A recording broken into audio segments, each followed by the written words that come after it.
এই রাস্তা থেকে সম্পূর্ণ একদম গডলিয়া মোড় পর্যন্ত যে হোটেলগুলো রয়েছে সম্পূর্ণ এই হোটেলের ইনফরমেশন নাম্বার সহ আপনাদেরকে আজকে তুলে দেবো। শিবরাত্রি গেস্ট হাউস, এটি একটি স্ট্যান্ডার্ড হোটেল, আপনারা দেখতে পারেন এই হোটেল। এরপরে hotel Sahu, Tripti hotel and lodge, এখানে ফোন নাম্বার রয়েছে, আপনারা অবশ্যই কালেক্ট করে নিতে পারেন। এটা Kashi guest house, Kashi guest হাউসও আপনারা নিতে পারেন। আমরা কিন্তু ক্রমশ ঘাট থেকে একটু দূরে দূরে দূরে দূরে চলে যাচ্ছি, এটা কিন্তু আপনারা মাথায় রাখবেন। তবে এটা এমন কিছু দূর নয়। ধরুন এই পজিশনটা হোটেল লারা ইন্ডিয়া, এখানে আপনি দেখুন নাম্বার এখানে নেই, কিন্তু আপনারা ওয়েবসাইট থেকে নাম্বার কালেক্ট করে নিতে পারেন। এটা ওই রাস্তার ওপরই গলির মধ্যে একটা গেস্ট হাউস, সেই গেস্ট হাউসের ফটোটা তুলে নিয়ে এসেছি যাতে আপনাদের কাজে লাগতে পারে। এবং আরেকটি গলির মধ্যে গেস্ট হাউস, তবে এটা গলির মধ্যে কিন্তু খুব একটা বেশি নয়, কারণ আমি রাস্তা থেকে কখনোই গলির ভেতরে ঢুকে যাইনি। আমি রাস্তা থেকে যেগুলো দেখতে পাচ্ছি এরকম গলির ভেতর, কারণ বেনারস মানেই গলি, এখানে ভয় খাওয়ার কিছু নেই, একদম রাস্তার ওপরেই বলতে পারেন, কিন্তু একটু জাস্ট ঢুকে যেতে হবে, হয়তো 15-20 পা, বাস, আর কিছু না। আমি চলে এসেছি এই যে গাডুলিয়া মোড়ে, আমি গাডুলিয়া মোড়ে দাঁড়িয়ে আছি। গাডুলিয়া মোড়ে 4টি রাস্তা চলে গেছে, এটা সোজা গির্জা মোড়ে গেছে। আপনারা দেখুন এখান থেকে সাইনবোর্ড দেখে দেখতে পাচ্ছেন যে কোথায় কি গেছে। এটি আরেকটি রাস্তা।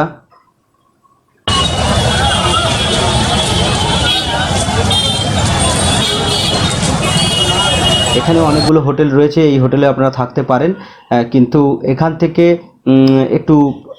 থেকে একটু হাঁটতে হবে আপনাদেরকে।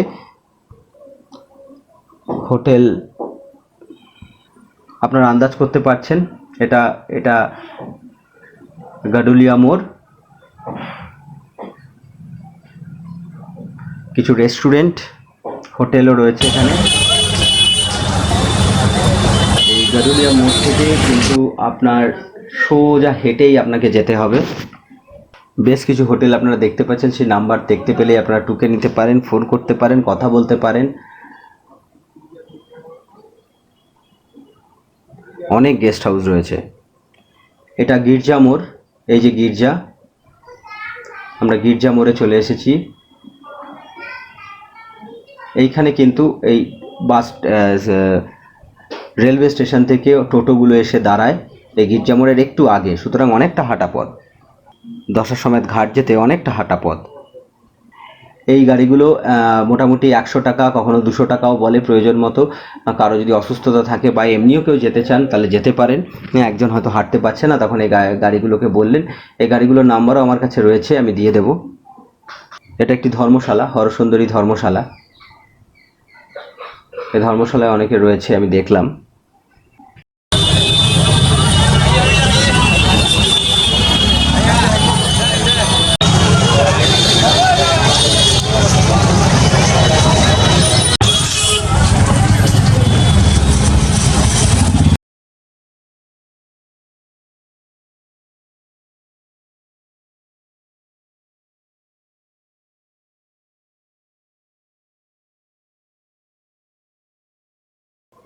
এটাই গদুলিয়া মোড়ের বা গির্জা মোড়ের কাছে 2 হুইলার পার্কিং এটা রয়েছে।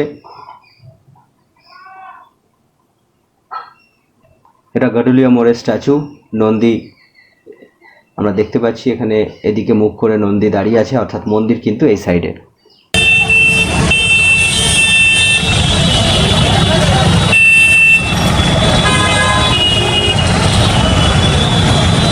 এবার আপনাদেরকে আমি বলবো যে এখানে থাকতে গেলে, এই হোটেলগুলোতে থাকতে গেলে কেমন কি ভাড়া রয়েছে। দেখুন আমি এখানে তো পার্টিকুলার ভাড়া কত আছে সেটা বলিনি, তবে আমি আমার ট্যুর প্ল্যান করার সময় যেভাবে চার্ট তৈরি করেছিলাম সেইভাবে আপনাদেরকে একটা ধারণা আমি দিতে পারি।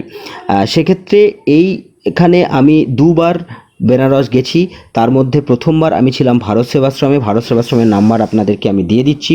ভারত সেবাশ্রমে আপনারা থাকতে পারেন, কিন্তু ভারত সেবাশ্রম এই ঘাট থেকে বা এই চত্বর থেকে অনেকটা দূরে, আপনাদেরকে অটো করে আসতে হবে, এবং সেই অটো ভাড়া মোটামুটি পার হেড 20 টাকা থেকে 25 টাকা পড়ে যাবে।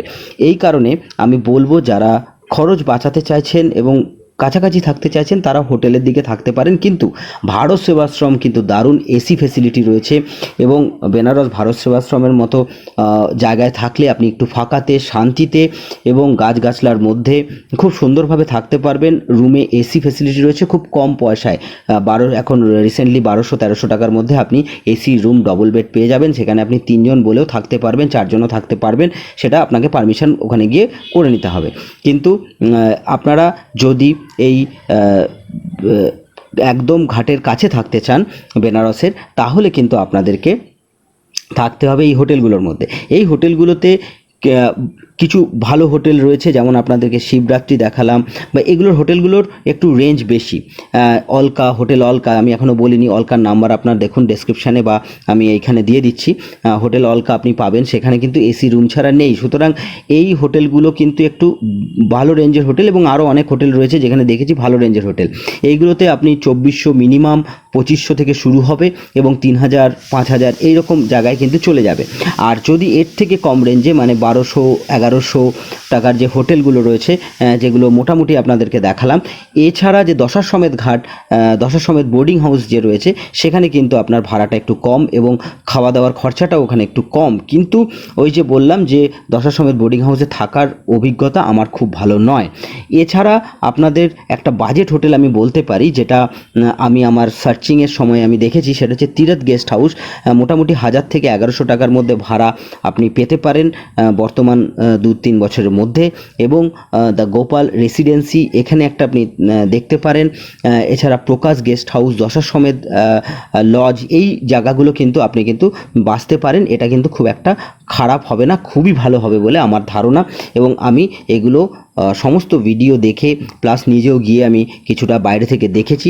সবটা সম্ভব হয়নি, কারণ বেনারসে যাওয়ার পর প্রচণ্ড শরীর খারাপ হয়ে যায় আমার বাবা, সেই কারণে আমি সম্পূর্ণটা ঘুরতে পারিনি। কিন্তু যতটা আমি কালেক্ট করতে পেরেছি, আমার অভিজ্ঞতা আপনাদের সাথে শেয়ার করলাম। আমি এইবার লাস্টে কিছু হোটেল এবং ভারত সেবাশ্রমের নাম্বার আপনাদেরকে দিয়ে দিচ্ছি, আপনারা এখান থেকে কালেক্ট করে নিতে পারেন। এরপরে ভারত সেবাশ্রম, এছাড়া এরপরে বেনারসে কি কি সাবধানতা নেবেন, এবং বেনারসে ঘুরতে গেলে অটো খুব সাবধানে অটোকে বুক করবেন, খুব বুদ্ধি দিয়ে আপনাকে অটোওয়ালার সাথে কথা বলতে হবে, বা যে কোনো গাড়ি যে আপনি সাইট সিনে যাবেন সেখানে কথা বলতে হবে, না হলে কিন্তু কিছু টাকা আপনার পকেট থেকে বেরিয়ে যাবে। এই বিষয়টা আপনি কিন্তু মাথায় রাখবেন। যে সমস্যাটা আমি কিন্তু 2বার ফেস করেছি, এমনকি প্রথমবার যখন আমি গেছি তখন আমার একটা দিন পুরো নষ্ট হয়েছে অটোওয়ালাদের জন্যে, অটোর একজন অটো চালকের জন্যে। এবং দ্বিতীয়বার আমি সেই প্ল্যানিংয়ে একদম ভুল করিনি, কিন্তু তবুও সেই প্ল্যানিংটা কিভাবে করা যেতে পারে অবশ্যই আপনাদের জন্য আমি ভিডিও নিয়ে আসছি। এছাড়াও বেনারসে বিভিন্ন যে ট্যুর প্ল্যান, সাইট সিন, কীভাবে দেখবেন, কী করবেন, সমস্ত ইনফরমেশান আপনাদের জন্য অবশ্যই আমি নিয়ে আসছি।